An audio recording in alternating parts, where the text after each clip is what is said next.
Hey guys, all you camo junkies out there. I just scored a major coup today at Armed Forces Day at the Ripken Stadium in Aberdeen, Maryland.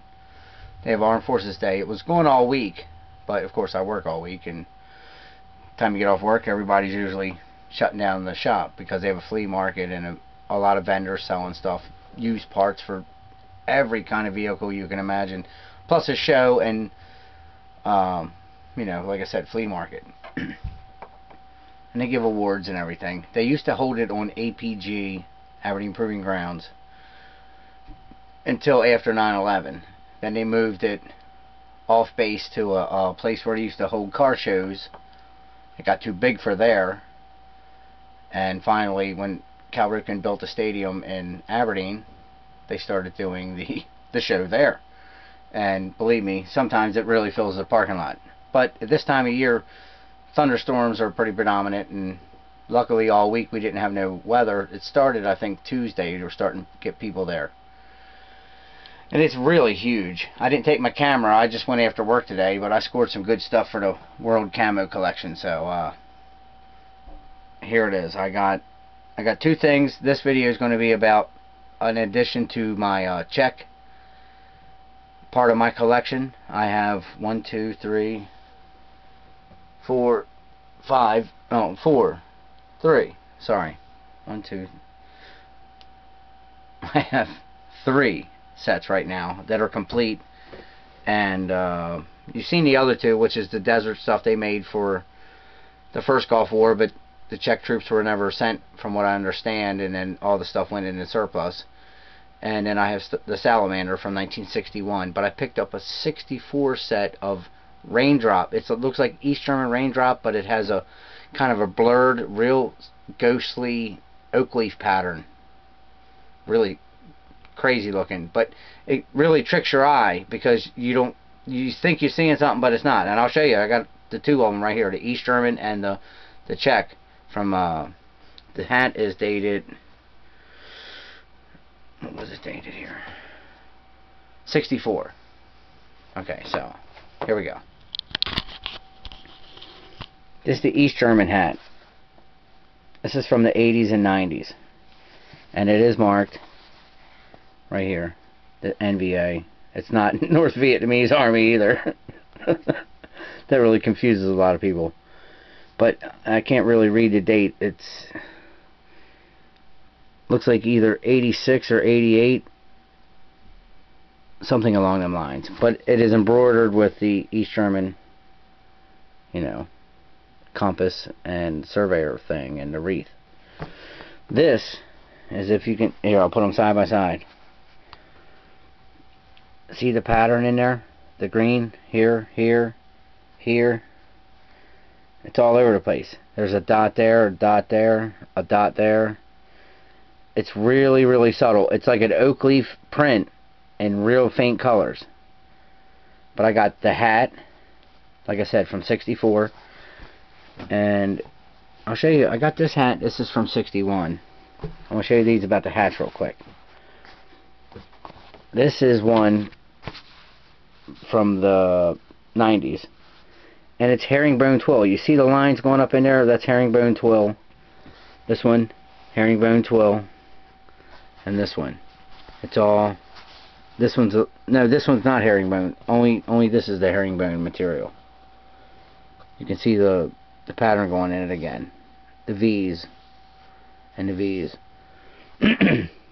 But all their hats, even the desert hat here with the white, has got the V's. Let me see how I can find it. Section you can actually see it. It's actually really, really heavy duty, but it's almost indestructible. Herringbone twill. It's a nice material.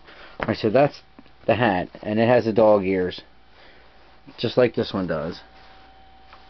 It flops down and covers the back of your neck and everything.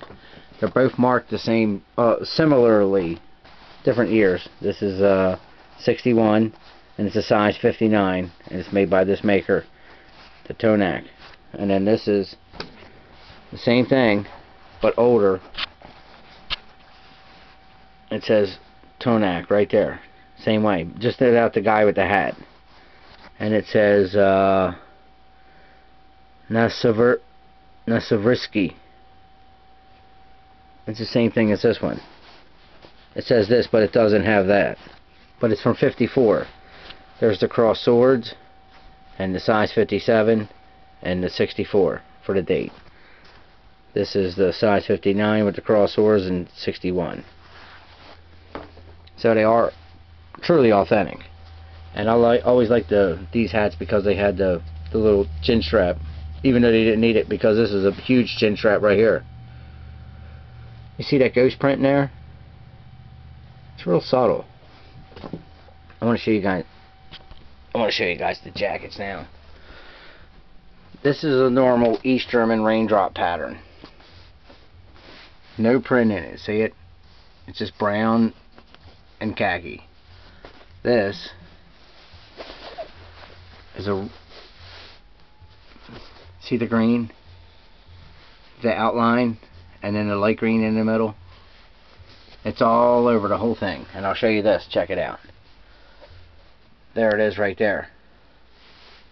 That's the first print that they put on before they put the raindrop. It's green. It's light green and lighter green. And it's almost like a palm pattern. You see how it has the brushes in it like the German palm pattern did? And the pants too. And it even has the suspenders. And I got the hat. I got the whole set. And the pants actually, see the green in it? You can see it over top of this one. No green in this. There's green all over this one in the back. It's just enough to catch your eye. That was a great score. The whole set. Hat, jacket, and pants.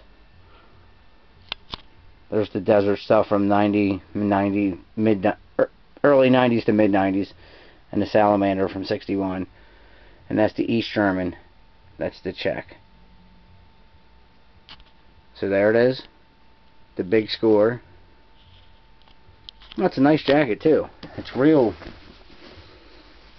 like, heavy canvas, and it has a cinch in at the waist here, so you can actually taper the waist if you're, you know, thinner, so the wind doesn't get up there.